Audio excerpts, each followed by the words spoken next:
Muy buenas de nuevo. Estamos en ARI 2021 y vamos a dar paso ahora a una interesantísima sesión satélite que está patrocinada y dirigida por Johnson & Johnson Vision sobre lentes intraoculares de nuevo diseño. Esta interesantísima sesión va a estar liderada y dirigida por el doctor Aramberri y van a participar en ella el doctor Alfaya, la doctora Guergué y el doctor Sánchez Cañizal, a quienes doy la palabra para luego entrar de nuevo para concluir su debate. Gracias y tiene la palabra el panel de Johnson & Johnson. Bienvenidos a esta sesión satélite del ARI 2021 organizada por Johnson & Johnson.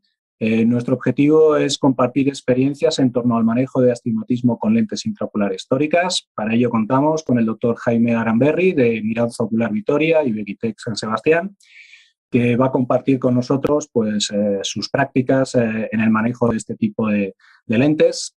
Contamos también con la doctora Laura Alfaya del Hospital Universitario de Cabueñes, la doctora Olaya Guergué del Hospital Universitario de Basurto, el doctor Jorge Sánchez Cañizal del Complejo Asistencial Universitario de León, y todos ellos van a aportar casos clínicos a partir de los cuales obtener experiencias que podamos obtener en nuestro día a día. Sin más dilación, doy paso al doctor Jaime Aramberri. Jaime, cuando quieras. Muy bien, pues muy buenas tardes y muchas gracias a Johnson & Johnson por haber organizado esta invitación. Creo que es una gran idea el compartir un panel con gente joven que está empezando y se enfrenta a las típicas dudas que todos tenemos cuando empezamos con una nueva tecnología. Si bien con lentes tóricas llevamos ya bastantes años y podemos afirmar que es una tecnología que nos proporciona en el día a día unos resultados excelentes en la cirugía del cristalino. Voy a ver si cojo el control y voy a comentaros en mi charla algunos aspectos, un pequeño repaso a la cirugía del astigmatismo con lente tórica. Sabemos que el impacto del astigmatismo es significativo en valores por encima de dioptría y media, por tanto esto podría ser un buen umbral a partir del cual indicar este tipo de lentes, y que el efecto es mayor en situaciones de bajo contraste y en mayor medida cuando el astigmatismo es a favor de la regla y oblicuo. Por ejemplo, en astigmatismos contra la regla, actividades como la lectura se ven favorecidas y en otras actividades también se ha demostrado que este posicionamiento del astigmatismo puede tener cierto efecto benéfico. La prevalencia del astigmatismo corneal en diferentes series de muestras muy grandes presenta cierta variación en función de cómo se hayan analizado los parámetros, pero podemos decir que aproximadamente un 30-35% de las córneas que estamos operando del cristalino presentan astigmatismos mayores de una dioptría y, por tanto, donde cabría la posibilidad de indicar este tipo de lentes. Cada compañía etiqueta el astigmatismo de una manera distinta y es importante señalar que el etiquetado está en función a un valor en el ojo promedio. Por tanto, cuidado, no siempre, por ejemplo, un astigmatismo en lente de 150 es una dioptría en córnea. Lo será en ciertos tipos de ojos, pero no en otros. Por eso es importante siempre utilizar calculadoras tóricas. El astigmatismo ocular es la suma de, en lo que sabemos hoy en día, 3 astigmatismos. El más importante, el astigmatismo de córnea anterior, en menor medida el astigmatismo de córnea posterior, y cuando lo queramos medir tendremos que recurrir a tomógrafos corneales, bien sea Scheimpflug u OCTs, y finalmente un pequeño componente que deriva del posicionamiento de la lente intraocular, porque siempre sabemos que toma una pequeña inclinación, un pequeño tilt, y este va a generar un vector astigmático generalmente contra la regla.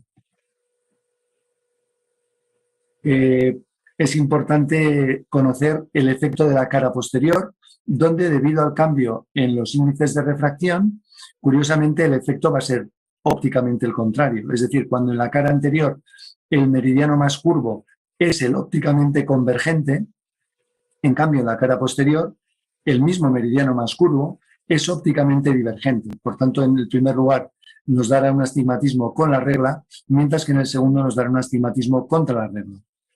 Y tal y como nos mostró Koch en este gráfico, que es fantástico, del año 2012, podemos ver que en la diferente variación de astigmatismos en cara anterior, En la cara posterior el astigmatismo casi siempre va a ser contra la regla. Por tanto, en el primer cuadro rojo, cuando el astigmatismo anterior es a favor de la regla, el posterior suele ser contra la regla.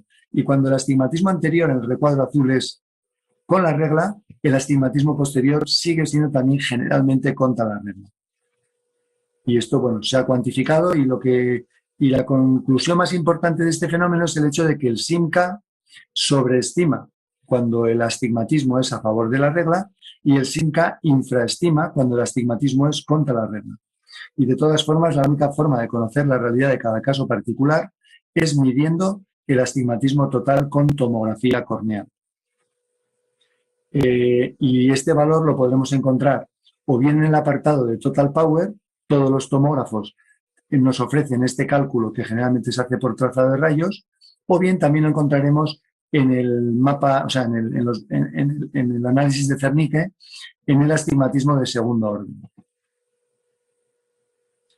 La conversión al plano de la lente intraocular va a depender de la posición efectiva de la lente y en menor medida de su potencia. Por tanto, como podéis ver, una dioptría de astigmatismo corneal tendrá una conversión de menor valor si la LP es corta, si la lente intraocular está cerca de córnea, y tendrá un valor mayor cuanto más se aleje de la misma. Y por tanto es fácil deducir que en ojos cortos con segmentos anteriores pequeños la traducción es menor, mientras que en segmentos anteriores profundos, generalmente en ojos largos, la traducción es mayor. Así que la calculadora tórica que empleemos necesita un algoritmo de estimación en función de los datos biométricos. El cálculo basado en astigmatismo total de la córnea es mejor que el basado en astigmatismo queratométrico, como es evidente de lo que acabo de explicar. Pero todavía hay niveles significativos de error predictivo. Y la causa más probable de este error que nos queda cuando utilizamos el astigmatismo total de la córnea medido por tomografía es, como he mencionado también al principio, el tilt de la lente intraocular. De manera que la solución más exacta hoy en día son lo que llamamos fórmulas ajustadas empíricamente. Entramos con el astigmatismo SIMCA y esta fórmula mediante una función, ajustará un valor definitivo. Y todos conocemos los calculadores, pues presento aquí una breve información que la voy a pasar rápida, como la fórmula Barrett tórica, que la podremos encontrar en internet en las correspondientes páginas web, está en varias. Tenemos también la fórmula de Abulafia-Koch, que es una fórmula de regresión publicada en el 2016, y que utiliza la fórmula de Holland-Ayuno para hacer ese ajuste de LP. Tenemos la fórmula de Sabini-Nesser, que está donde la optimización se ha hecho para valores tanto con SIMCA de Pentacam como para Total Corneal Power de Pentacam. Aquí tenemos unos pantallazos. Todo esto lo podemos encontrar en internet muy fácilmente y de acceso gratuito. Tenemos la fórmula evotórica, que es una fórmula de lente gruesa. Tenemos la Holaday 2. Y si bien el programa de Holaday es de pago, sin embargo, en la página web encontraréis un acceso gratuito al calculador de lente tórica. Y tenemos la fórmula Kane-Toric, que es una fórmula de relativamente reciente aparición, que emplea algún algoritmo de inteligencia artificial para ajustar tanto el valor del equivalente esférico como el del astigmatismo total. Y emplea la fórmula de Kane para tener en cuenta ese efecto de la LP en la conversión. Y por último tenemos el calculador de Johnson & Johnson, que emplea un algoritmo propio. Recordad siempre clicar el box de opción de astigmatismo posterior para que nos emplee ese ajuste empírico. Y la ventaja es que nos va a proporcionar, si sois usuarios de lentes de Johnson & Johnson, nos va a proporcionar el cálculo preciso para cada modelo de lente intraocular. Por tanto, bueno, simplemente enseño que hay que clicar ese box de astigmatismo posterior. ¿Y qué fórmula es la mejor? Pues bueno, ya he dicho que las fórmulas empíricas son mejores que el astigmatismo queratométrico o que el astigmatismo total medido. Y en los diferentes trabajos, pues uno encuentra que cada autor suele tender a demostrar que su fórmula es la mejor y habrá que ver en valores, en trabajos futuros, si alguno despunta un poquito más. Os diré que los valores que podemos medir cuando hacemos las mediciones con varios calculadores son muy similares, por tanto no creo que haya una diferencia muy importante, no voy a entrar demasiado en detalles, solamente decir que veréis en las publicaciones que todavía hay un astigmatismo residual por corregir, o sea que hay una cierta variación, una variabilidad en los resultados, y los resultados pueden ser distintos en función también del biómetro. Biómetros ahora más modernos que están dando mejores resultados que biómetros más antiguos, y también son distintos los resultados si el astigmatismo es con la regla o el astigmatismo es contra la regla. Y luego, muy importante, el alineamiento quirúrgico. De nada sirve que hayamos hecho un cálculo preciso si no alineamos correctamente la lente intraocular. Recordad que un grado de error nos va a dar un astigmatismo residual con una magnitud del 3,3% del original. Aquí tenemos una tabla de efectos, por ejemplo, en función de las lentes. El astigmatismo, si se hace un marcado manual, siendo cuidadoso, se puede conseguir un resultado tan bueno como con un marcado digital. Pero lo cierto es que hay muchos papers, hay muchos trabajos que demuestran que el marcado digital es un poquito más preciso, y es lógico porque el marcado digital no se cansa, no tiene un mal día y en general pues va a tener una precisión y una consistencia que el manual no siempre tiene. Y creo que hay un aparato que también proporciona un cierto valor añadido, aunque yo personalmente no soy usuario, que es el sistema Hora, pero aquellos colegas que lo tienen siempre nos dicen que les da una gran seguridad cuando terminan ya de hacer el ajuste, hayan utilizado o no un marcado digital, comprobar con el Hora si hay un astigmatismo residual, en cuyo caso el Hora te está indicando cuál es la rotación a realizar para dejar el ajuste bien hecho. Y recordad que los sistemas de marcado digital ofrecen un nivel de error algo inferior, y que las rotaciones lo más frecuente es que ocurran en las primeras 24 horas. Por eso no es ninguna tontería mantener un paciente con una lente tórica, sobre todo las de alta toricidad, un cierto tiempo en la clínica después de operar, y al cabo de un cierto tiempo, sea 1 hora o 2 horas, comprobar, por ejemplo, con una simple refractometría, si hay un astigmatismo residual que sugiera que hay una rotación, porque podríamos solventarlo en el mismo momento.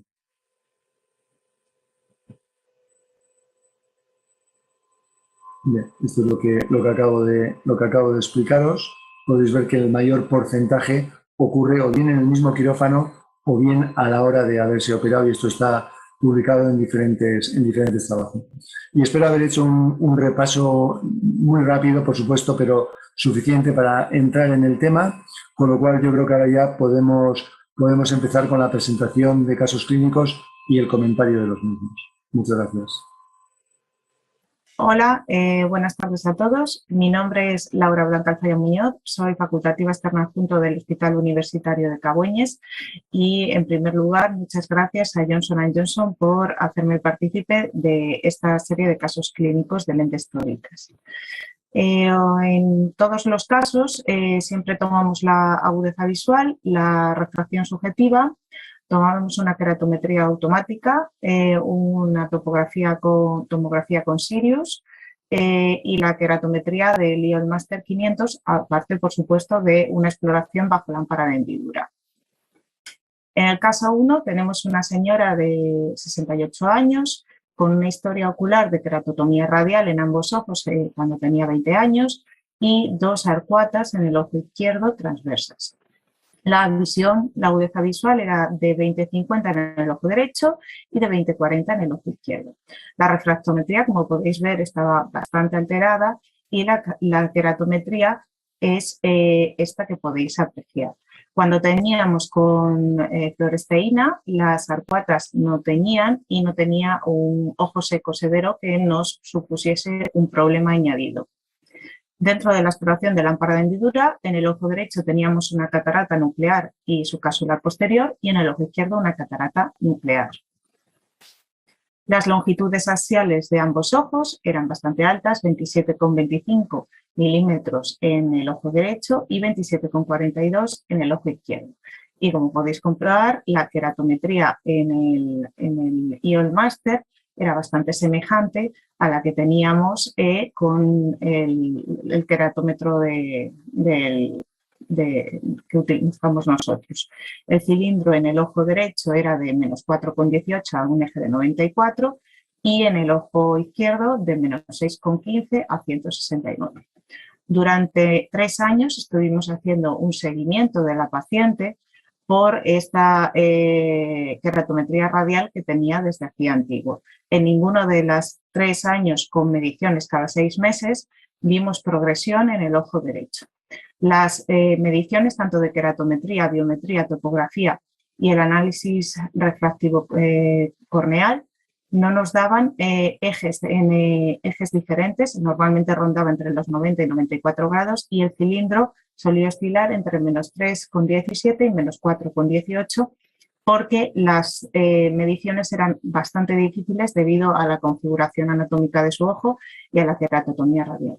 No tenía un coma especialmente alto, 0,06 micras, y el astigmatismo era tal y como lo podéis ver, bastante parecido al resto de las exploraciones bajo topografía Sirius. Por tanto, decidimos calcular una lente tórica por no tener durante 3 años ninguna progresión en la ectasia del ojo derecho y nos fuimos a los calculadores y decidimos implantar una lente tórica de 20,50 dioptrías de la marca Technis a un eje de 4. Tanto el calculador de Technis como el calculador de Barrett, que son los que habitualmente usamos, nos daban una coincidencia tanto en la lente como en el eje. A los 3 meses, después de la implantación, la agudeza visual es de la unidad, la refracción residual que le ha quedado es de 1 dioptría a un eje de 80 y no hay progresión de su ectasia, por lo menos durante este año que la hemos seguido vigilando. ¿Y ahora qué hacemos con el ojo izquierdo? Bueno, desgraciadamente el ojo izquierdo sí que hay una variabilidad y una posible progresión de la ectasia, por tanto no podemos implantarle una lente tórica y por tanto hemos utilizado una lente monofocal normal, la cual la refracción, como podéis ver a los 2 meses, que ha sido implantado hace relativamente poco, es de 0,75 de hipermetropía y -4 de astigmatismo a un eje de 145 y su agudeza visual evidentemente no es tan buena como en el otro ojo de 20,32, pero la paciente está muy contenta. El segundo caso es una mujer de 79 años con una MER en el ojo derecho y una pseudofacia ya implantada en otro centro en el ojo derecho con lente monofocal. La agudeza visual del ojo izquierdo es de 20-100, tiene esta refractometría que podéis ver, la queratometría también era bastante parecida a la que era la del biómetro, utilizaba unas gafas un poquito hipermétropes y no tenía ojo seco ni ninguna patología corneal. Era una catarata nuclear y cortical anterior y decidimos implantar esta lente después de calcularlo nuevamente. Siempre utilizamos el calculador de la propia marca comercial de la lente que implantemos y el de Barrett. Decidimos utilizar el eje de Barrett en vez del de Technis porque en el de Barrett podemos poner varias tomas, la de la topografía, la del biómetro e incluso la del queratómetro, y nos daba un poquito más de seguridad. Pero sin embargo, de forma intraoperatoria, nos dimos cuenta que la cirugía fue bien, pero el saco capsular era excesivamente grande, a pesar de que la longitud axial no era especialmente importante en este caso. Decidimos no implantar un anillo de tensión capsular por esa longitud axial, pensando que no pasaría nada, poniendo la lente que habíamos predispuesto, pero sin embargo ya en el primer día teníamos un desalineamiento importante con una refracción que daba a entender que la lente había rotado. De hecho, nos la encontramos en un eje de 150. En la segunda semana seguía ese desalineamiento, obviamente, y a la tercera semana, cuando el saco ya estaba un poquito más fibrosado, utilizamos un calculador, el que veis aquí referido, para recalcular la lente y decidimos recolocar esta lente a un eje de 94 y añadirle un anillo de tensión capsular para evitárnoslo nuevamente. Al final la refracción quedó muy bien, con solo un astigmatismo residual de 0,25 a un eje de 165 y la lente se nos quedó en el eje de 95 grados, que era el correcto.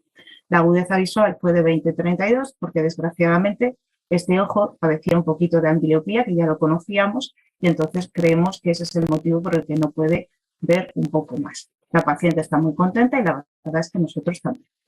Y por último, tenemos un caso de una mujer de 36 años con la agudeza visual de 20-100, tiene artritis reumatoide y la tinción tenía una grave queratitis por un ojo seco. Realizamos un tratamiento para el ojo seco con lágrimas artificiales, clorometolona y ciclosporina al 0,05% para mejorar ese ojo seco, y una vez realizado volvimos a tomar tanto la tinción de fluoresceína como el dispot de lágrima del Sirius, que ya salía normal, y cambió completamente este astigmatismo del previo, que eran de 3 dioptrías, a 1,94 dioptrías a un eje de 95 grados. Por tanto, hay que tener mucho cuidado en estos aspectos porque podemos equivocarnos con la lente si no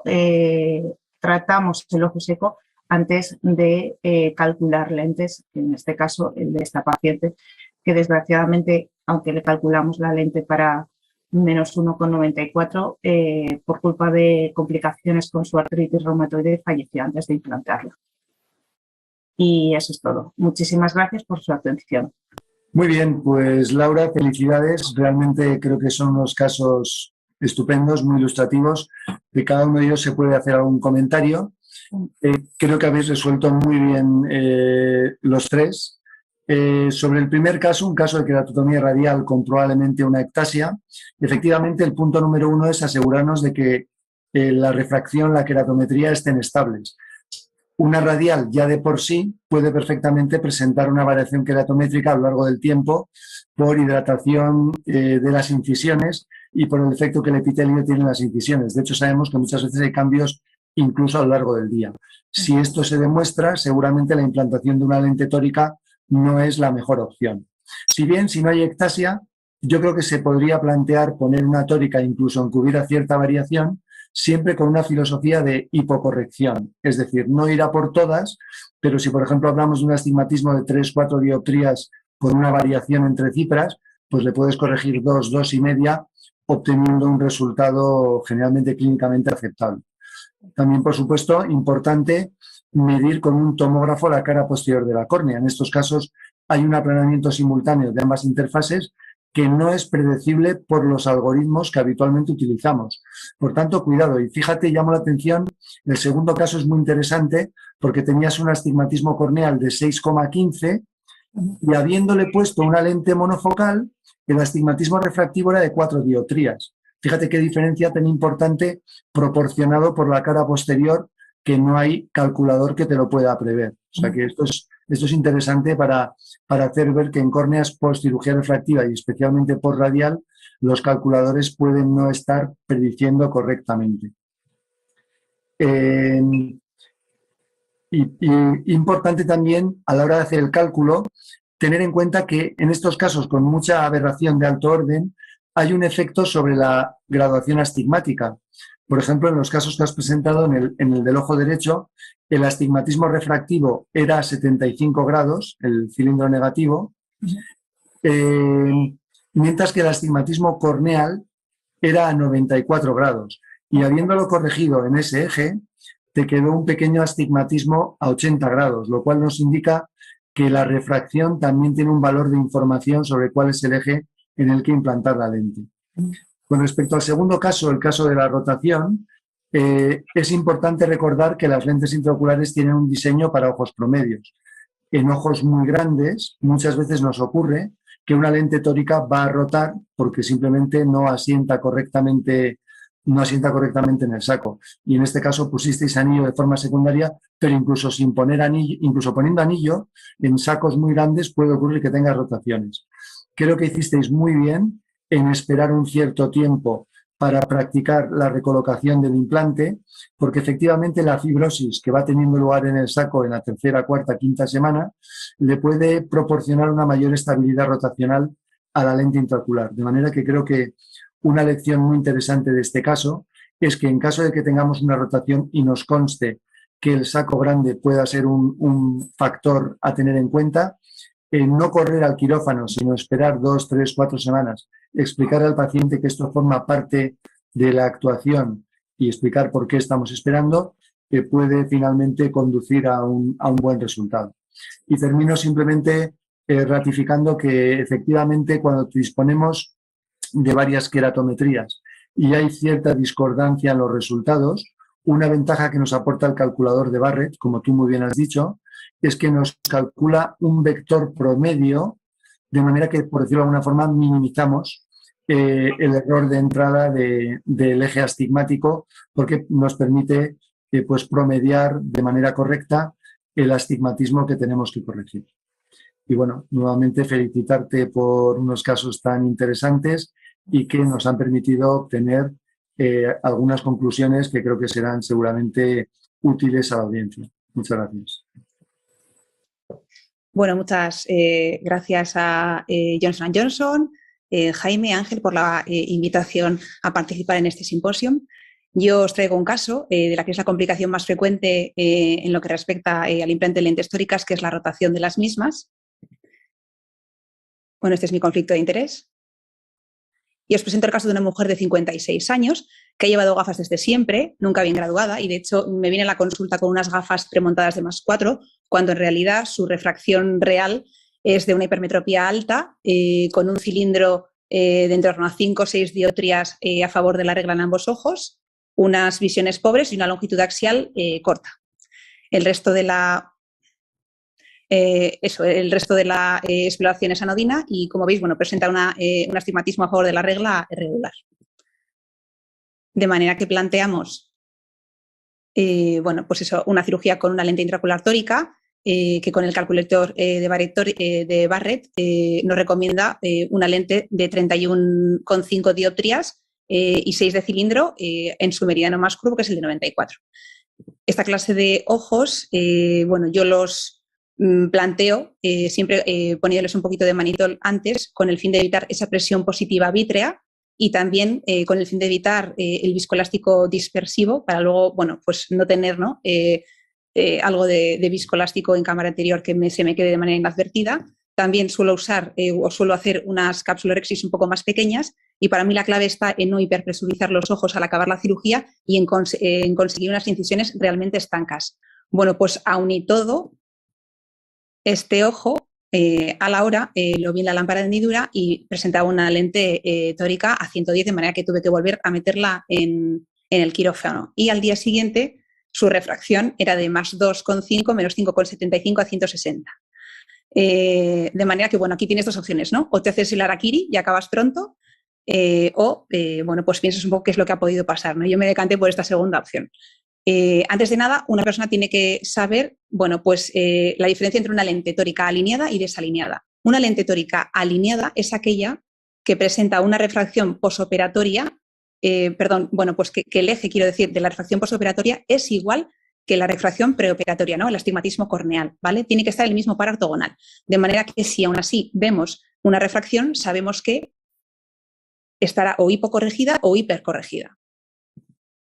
Y una lente tórica desalineada, por tanto, es aquella en la que nos encontramos, bueno, está variada, bueno, no pasa nada, son eso, en la que nos encontramos unos ejes distintos, ¿sí? Como veis en la refracción de mi paciente, ¿no? Es muy importante en estos casos, y sobre todo si está recién operada, vigilar el edema, ¿sí? Porque muchas veces pues, nos puede dar unas refracciones distintas, ¿no? Y lo que es muy importante también es hacerle una nueva topografía, porque muchas veces hemos podido con la incisión generar, ¿no? o inducir, un cambio en el astigmatismo corneal, ¿no? En este caso, como observáis en la topografía, era el mismo pre y posoperatorio. Una vez que sabemos entonces que tenemos una lente intraocular tórica desalineada, bueno, pues la manera más fácil de saber cuánto se nos ha rotado es observar la lámpara de hendidura una vez que le hemos dilatado, ¿no? Y es lo que hice yo. De manera que observé que la lente, en vez de tener la 94, la tenía 135, ¿no? Con lo que sabía que la lente se me había rotado en sentido antihorario 41 grados. Pero si no tenemos la suerte de que el paciente dilate bien en el posoperatorio, bueno, pues afortunadamente disponemos de plataformas online de calculadoras que nos calculan esa posible rotación de la lente, ¿no? Y como observáis, bueno, pues la verdad que era bastante ajustado, ¿no?, a la que yo había observado la lámpara de hendidura, ¿no?, que me ponía también 42 grados en sentido contra las agujas del reloj de la rotación. Y existe una tercera opción, bueno, pues que consiste en deducir un poco la posición de esa lente tórica rotada a partir de la refracción residual que tengamos. Y bueno, pues esta es una forma bastante sencilla y bastante interesante bueno, pues de abordar un caso desde la consulta simplemente, ¿no? Para ello, bueno, claro, se tiene que cumplir las premisas, como decíamos, de que la topografía tiene que ser, la posoperatoria tiene que ser igual que la preoperatoria y que en este caso yo buscaba pues un equivalente esférico de 0 y era lo que tenía, ¿verdad?, en el posoperatorio. Entonces, las únicas dos reglas que tenemos que tener en cuenta son la regla de la magnitud y la regla del eje. Y sabiendo eso, somos capaces en la consulta, con la refracción residual, saber qué posición o en qué posición tenemos verdaderamente nuestra lente intraocular. Os voy explicando una a una. La regla de la magnitud, bueno, básicamente nos tenemos que fijar en el dato de la magnitud cilíndrica, ¿sí?, sin hacer caso ni a la esfera, ni al componente esférico, ni tampoco al eje. En este caso no nos interesa. Y nos tenemos que fijar que 10 grados de rotación suponen, por cada 10 grados de rotación, nuestra lente va a perder un 33% de su eficacia cilíndrica correctora. De manera que si nos vamos a los ejemplos de mi paciente, vemos que el cilindro preoperatorio era de 5, y yo me encontré en el postoperatorio con más del 100% del cilindro que quería corregir, ¿no? Menos 5,75. De manera que, bueno, pues viéndolo en la gráfica, esto ya me estima que presenta entre un 35 y 40 grados de rotación. Y la regla del eje nos habla de dos premisas clave, ¿sí? Que con saber esto lo sabemos todo. En este caso, con la regla del eje, lo único que nos tenemos que fijar es en el eje que nos marca la refracción, ¿vale? Bueno, una de las premisas es que cuanto más rota la LIO, la lente intraocular, más se aproxima el eje refractivo posoperatorio al eje del astigmatismo corneal de nuestro paciente, ¿sí? Y la segunda premisa es que el eje refractivo siempre rota en sentido opuesto a la lente intraocular. De manera que, fijándonos en mi refracción, observamos... observamos bueno, pues que la rotación o la diferencia angular que ha habido, ¿no?, entre el eje pre y posoperatorio ha sido de 24 grados, ¿no? Y en la gráfica, bueno, pues que vemos esta proporción inversamente proporcional, nos estima también una rotación en la lente de un poquito más de 40 grados. Os traigo un ejemplo un poco más visual para que veáis qué significa, ¿no?, esto que comentamos de que en cuanto más se nos rote la lente, la diferencia angular entre el eje refractivo y el eje del astigmatismo corneal va reduciendo, ¿no? Ahí lo veis. Si se me hubiera rotado mi lente en vez de 95, 10 grados en contra de la regla, antihorario, mi cilindro, o sea, mi eje refractivo me lo hubiera encontrado en sentido, con las agujas del reloj a 40 grados, ¿sí? Sin embargo, si hubiera rotado 30 grados la lente antihorario, el refractivo me lo hubiera encontrado a favor de las agujas del reloj 30 grados. Y, por el contrario, si la rotación hubiera sido de 90 grados, directamente no hubiera visto un cambio, ¿sí? En cuanto al eje, me lo hubiera encontrado en el par ortogonal. ¿Qué pasa? Que en este caso, como no lo tengo en el eje que quería, sino a 90 grados, voy a encontrarme en la magnitud del cilindro duplicada. Por lo tanto, en este caso, al paciente lo que le hicimos fue rotarle la lente tórica a 41 grados en sentido horario. Y lo hicimos, como ha comentado Jaime, en torno a las 3-4 semanas, aprovechando un poco esa fibrosis de la cápsula, pues para que no tuviéramos otra desgracia más. Y veis que la refracción final fue bastante acertada y la paciente está encantada. El segundo caso que os traigo, bueno, es un poco para que luego lo discutamos, y aquí os lo presento.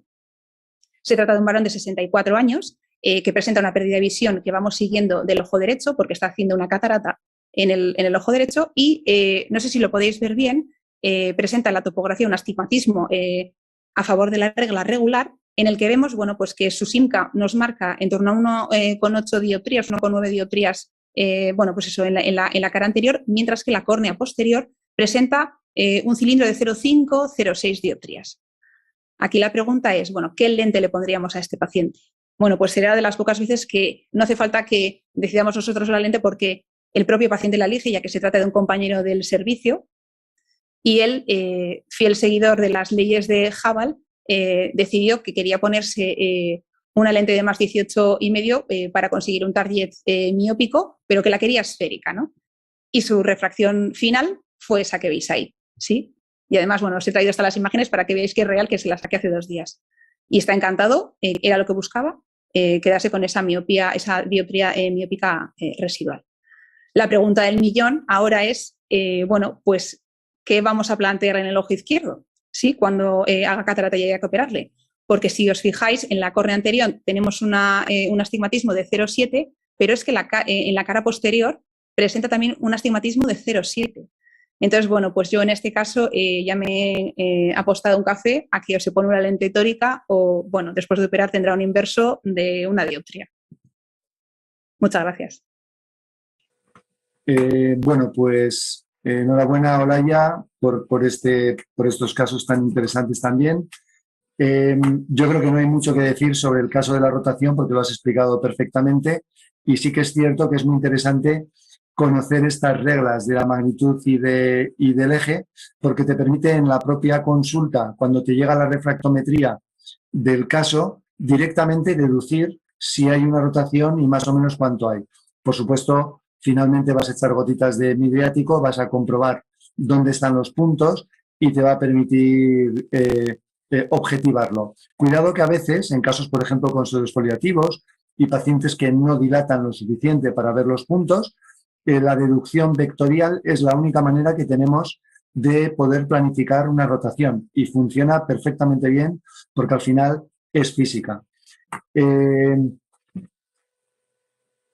Con respecto al segundo caso que presentabas, pues bueno, realmente los calculadores tóricos, generalmente astigmatismos a favor de la regla, yo te diría que hasta una dioptría o 1.1 no te van a recomendar implantar una lente precisamente por esto, por la suma de efectos de la cara posterior corneal más el tilt de la lente intraocular, ambos vectores contra la regla. Por tanto, este caso no me ha sorprendido mucho que con un astigmatismo queratométrico de 1.3, 1.4, un astigmatismo además que lo ves todo bonito ahí en el mapa topográfico y luego resulta que prácticamente no le ha quedado nada, le ha quedado 0,25, con lo cual clínicamente está en plano, ¿no? Pero repito que con los calculadores vectoriales esto es lo que tienes que hacer en un astigmatismo queratométrico de una dioptría o 1 punto, que es no hacer nada, seguramente solo con una incisión superior muy anastigmática, una incisión superior limbar de 2.2, 2.5, justo te comerías ese pequeño astigmatismo residual y sería suficiente. Y por supuesto en el segundo ojo no es ya que lo que tú digas ni lo que yo diga, es que ese colega tuyo sé que directamente quiere una lente esférica porque está bueno, pues muy contento con el resultado que ha obtenido, ni qué decirlo, en el primer ojo. Por tanto, enhorabuena por tus casos y yo creo que podemos dar paso al siguiente ponente. Gracias, Jaime. Hola a todos. Bueno, muchas gracias por la invitación, en primer lugar, a Johnson & Johnson. Soy Jorge Sánchez, trabajo en el Hospital de León y voy a hablar sobre lentes tóricas en astigmatismo irregular periférico y en alguna complicación intraoperatoria. El primer caso es un varón de 56 años con un antecedente de desprendimiento de retina en 2013 en el ojo contralateral con baja visión residual y usuario de lente de contacto blanda en el ojo derecho por intolerancia a las lentes de contacto rígidas desde hace años. El paciente presenta una agudeza visual en este ojo de 0,1 con una refracción subjetiva de una elevada miopía y un astigmatismo en contra de la regla de 10,5 dioptrías, una catarata nuclear de 3 cruces y una ectasia corneal que se evidencia también en el Pentacam y que describe una estabilidad desde 2013 en la primera cirugía. Como podemos ver, tiene un astigmatismo regular en la zona central elevado y al paciente le planteamos las opciones que tenemos en nuestro medio, que es una lente monofocal tórica, explicándole pues, los posibles cambios que pudiera tener a lo largo de su vida, siendo tan joven. Se decide implantar una lente monofocal tórica de 3 dioptrías de esfera y 10,5 de cilindro a 180 grados. Encontramos artículos como estos del año 2020 en el que se describe una buena opción el implante de lentes intraoculares tóricas en astigmatismos asimétricos, en queratoplastias, ectasias post-LASIK o en ectasias corneales como degeneración marginal pelúcida o queratoconos, con correcciones de astigmatismos hasta en el 70% por debajo de una dioptría. Y en el segundo artículo, en el que tenemos en la parte inferior, pues describen también la corrección mediante lentes tóricas customizadas en otros casos de degeneración marginal pelúcida con buenos resultados. En nuestro paciente, tras la cirugía, tenía una agudeza visual espontánea de 0,7, con lo que estaba muy, muy contento, muy satisfecho, y con un astigmatismo residual de menos 1,5 a 90 grados, con una agudeza visual de 0,9. Como podemos ver en la lámpara hendidura, la lente quedó implantada en el eje previsto y en este caso, pues la verdad es que fue un paciente muy agradecido. El siguiente es una mujer de 71 años con un glaucoma corneal por un traumatismo penetrante en la infancia, y en la exploración presentaba una agudeza visual del ojo izquierdo de 0,3. Desconocíamos el grado de ambliopía que podía tener la paciente porque reconocía que no recordaba el haber visto nunca bien por este ojo. Y en la refracción de la paciente tenemos una congruencia con lo que luego encontramos en la queratometría y en la topografía, un astigmatismo en contra de la regla de 3,5 dioptrías. En la lámpara hendidura vemos una catarata nuclear de 2 cruces, una midriasis un poco justa de 3-4 milímetros, con una sinequia iridocorneal en la parte inferotemporal, que confirmamos con la CT de segmento anterior. En el pentacam vemos una regularidad en este astigmatismo anterior, aunque la elevación de la cara posterior probablemente esté artefactada por esta sinequia, y planteamos a la paciente si es posible la cirugía con lente tóricas, y al final tenemos una buena estabilidad anular y una buena midriasis para poder implantarla, acepta, y decidimos una lente de 22,5 de esfera con una T6 a 178 grados, con un objetivo refractivo de menos 0,26 de equivalente esférico, y prácticamente toda la cirugía transcurre sin complicaciones. En quirófano la paciente dilata lo suficiente, por lo que es una cirugía bastante llevadera, hasta que estamos aspirando la última parte del epinúcleo y se aprecia en la parte inferior de la zónula unos pliegues en la cápsula. Entiendo que el traumatismo lo que debilitó fueron las fibras zonulares posteriores al ecuador, ya que durante la capsulorrexis no aprecié esa debilidad zonular en esa región, y aquí sí que vemos esos pliegues en la cápsula posterior, en la zona del traumatismo. En ese momento decidí implantar un anillo de tensión capsular previo a la retirada de las masas, y se realiza después la retirada de las masas sin más complicaciones y el implante de la lente intraocular tórica según teníamos previsto. Yo habitualmente, cuando la dilatación es muy buena, me ayudo de un Kuglen para ver la posición de las marcas, y luego, pues podríamos discutir un poco si el doctor Aramberri tiene algún truco también para estos casos de mala midriasis y con zónulas ligeramente inestables. En cuanto a las zónulas inestables, tenemos este artículo en el que los autores recomiendan la utilización de anillos de tensión capsular con un mejor centrado de estas lentes, que van a ser lentes premium tóricas, y también un mejor alineamiento. Nuestra paciente pues acabó con una agudeza visual espontánea de 0,9, con un astigmatismo residual de 0,5 a 85 grados, y con la imagen que tenemos aquí en la diapositiva, esta mañana le hemos estado haciendo fotos con la pupila dilatada, pero en consulta no hemos conseguido que se visualizaran las marcas, pero bueno, viendo la refracción podemos intuir que siguen en el eje de implantación. El último caso es un varón de 71 años con miopía magna, el cual tiene una agudeza visual de 0,4 en el ojo derecho, 0,2 en el ojo izquierdo, presenta un astigmatismo elevado a favor de la regla, una catarata nuclear de 4 cruces, y planteamos pues una lente monofocal tórica, y aparentemente con un objetivo, sin prever ninguna complicación añadida, y con un objetivo refractivo miópico en el ojo no dominante, para intentar darle así un poquito más de independencia de gafas. Durante la cirugía se produce una rotura de cápsula posterior durante el aspirado de las masas con vitreorragia. Realizamos vitrectomía bimanual, conseguimos redondear el ojal de la cápsula posterior, y en ese momento me animo a implantar la lente monofocal tórica en saco, también porque veía que el eje de la incisión en ese momento estaba entrando por el eje curvo, entonces digamos que no iba a tener que manipular mucho la lente dentro del saco y me dio menos miedo el que pudiera haber una luxación de la lente a la cavidad vítrea. En cuanto a lentes tóricas y roturas de cápsula posterior, tenemos este artículo también del año pasado, está en alemán, de un grupo alemán en el que proponen la luxación de la óptica a sulcus y los ápticos en saco, teniendo un buen resultado y un buen alineamiento de las lentes tóricas. En nuestro paciente tenemos una refracción residual de 1,5 dioptrías de astigmatismo a 170 grados y la lente prevista a 95 grados tuvo una rotación en contra de las agujas del reloj a 100 grados y, como podemos ver, pues evidencia en la lámpara de hendidura la capsulotomía posterior involuntaria. Y aquí entraría un poco también el factor, tanto en el modelo alemán como en en estos casos también, si tenemos una rotación que hacer más adelante. Calculándolo, pues obviamente nos indica que si lo implantamos en el eje que teníamos previsto, pues la corrección refractiva sería la esperada. Y por mi parte, nada más. Muchas gracias a todos por la atención. Muy bien, pues Jorge, te felicito también por estos casos realmente tan buenos. Quiero aprovechar para deciros a los tres que qué suerte tienen vuestros pacientes de tener unos cirujanos tan comprometidos y con un manejo realmente tan avanzado de los diferentes problemas. Respecto a los casos que has presentado, puedo hacer un par de comentarios.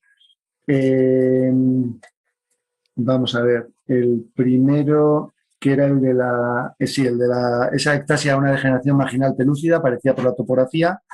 Hay que decir con el queratocono que la implantación de tóricas se puede hacer fundamentalmente cumpliéndose dos premisas. Una, que el caso esté estable, por supuesto si el caso está variando, si hablamos de un paciente relativamente joven o quien no conozcamos de nada, quizás es preferible esperar y constatar con cierto paso del tiempo que estamos ante una estabilidad refractiva. Y dos, que el centro óptico, es decir, lo que es la córnea central, sea regular. No me preocupa que haya una ectasia periférica, como era el caso de tu paciente, en tanto en cuanto lo que es la córnea prepupilar sea razonablemente regular. Y la prueba de que tu caso lo era es que efectivamente la agudeza visual que conseguisteis fue muy buena, lo que demuestra que el nivel de aberraciones de alto orden era bajo, no era como en un queratocono, digamos, más central, que tienes un alto nivel de coma que te degrada mucho la calidad de visión. Y en este último caso, si tienes un queratocono paracentral, puede ser un error poner una lente tórica, porque, por ejemplo, si luego aspira a ponerse una lente de contacto gas permeable para optimizar la agudeza visual, va a tener un problema con el hecho de tener una lente tórica dentro. Casi en ese caso, si prevemos que vamos a poner a posteriori una lente de contacto gas permeable en córnea para mejorar la visión, casi es preferible que no tenga una lente intraocular tórica para corregir el astigmatismo también con la lentilla. En el caso del traumatismo ocurría un poquito lo mismo. Tenías un astigmatismo y una irregularidad periférica, porque hablábamos de un leucoma periférico, por lo cual, pues efectivamente no veo ningún problema. Aunando un poco ambos casos, yo diría que un concepto que el cirujano tiene que tener claro a la hora de pensar si pongo o no pongo una lente tórica, por ejemplo, porque tenga una irregularidad corneal, es que lo que la lente tórica no puede ser nunca es el problema. Es decir, no puede ser que lo que estamos implantando como una potencial solución o una mejora a la función visual, finalmente, porque la córnea no fuera la adecuada, etcétera, sea el problema, porque se sumen los vectores de córnea y de una lente incorrectamente implantada, por ejemplo, porque no sabes ni siquiera en qué eje ponerla. En ese caso es preferible poner una esférica y relegar, por ejemplo, en caso de que el paciente, por supuesto, llevar gafas no es tanto problema, eso para empezar, y si el paciente deseara a toda costa corregir quirúrgicamente el astigmatismo, se podría ir a un implante de una lente intraocular fáquica como implante piggyback, que proporciona una calidad de visión excelente, y ahí vamos a poder jugar mucho más con el movimiento de la lente y en el peor de los casos explantarla porque es reversible. y totalmente de acuerdo contigo que a la mínima que apreciemos que hay una inestabilidad zonular, implantar un anillo capsular que nos estabilice la situación, porque si una lente exige estabilidad, es la lente tórica precisamente. Y con respecto al último caso, pues estoy completamente de acuerdo contigo. Yo creo que una rotura capsular per se no contraindica una lente tórica. Por supuesto, nos tiene que hacer, una vez que hemos limpiado todo, hemos hecho la vitrectomía, analizar cuidadosamente qué remanente capsular posterior y anterior tenemos y en ese momento decidir. Si tenemos dos buenos fondos de saco en el eje del meridiano de la lente, pues con un poquito de habilidad se puede implantar la lente sabiendo que no tendremos mucho margen de rotación. Y si no, la otra opción es la del paper que has citado, que es implantar los ápticos en saco y la óptica en sulcus. Tenemos que tener en cuenta que habrá una pequeña miopización que será dependiente de la potencia de la lente intraocular, de la potencia esférica. En lentes muy potentes, pues habrá una pequeña miopización del orden de 0,5, 0,75. Hay que tener en cuenta que el desplazamiento saco-prerexis es pequeño. Y en tu caso, por ejemplo, que os quedó una pequeña rotación, perfectamente a lo mejor podéis valorar esta opción como solución final. Viendo cómo os ha quedado, hacer una rotación luxando la óptica a una situación prerexis. Y respondiendo también a tu comentario de cuál es el truco, pues el truco el que yo hago cuando no tengo midriasis es exactamente el que tú haces y el que hacemos todos. Utilizo algún tipo de espátula con forma de gancho. Yo tengo unas que se llaman pupil snappers, que compré hace muchos años, y con ellas pues voy apartando el iris en la zona de los puntitos de la óptica de la lente tórica para comprobar primero en un hemimeridiano y luego en el otro hemimeridiano si el alineamiento es correcto. Y bueno, efectivamente al final resulta que no haya una midriasis máxima tampoco es mucho problema en el manejo práctico de la lente tórica. Y bueno, y nuevamente ya pues me despido agradeciéndote que hayas tenido estos casos y felicitándote nuevamente por ellos. Muchas gracias. Muchas gracias a todos. Ha sido una pasada de sesión. Jaime, creo que la nueva generación viene con mucha fuerza. Sin duda. El nivel es altísimo y yo creo que hemos sacado conclusiones que van a ser muy útiles para todos los que nos están viendo, tanto nuevos como veteranos en el uso de lentes intraoculares. Y nada más. Hasta pronto y muchísimas gracias. Adiós, chao. Hasta luego.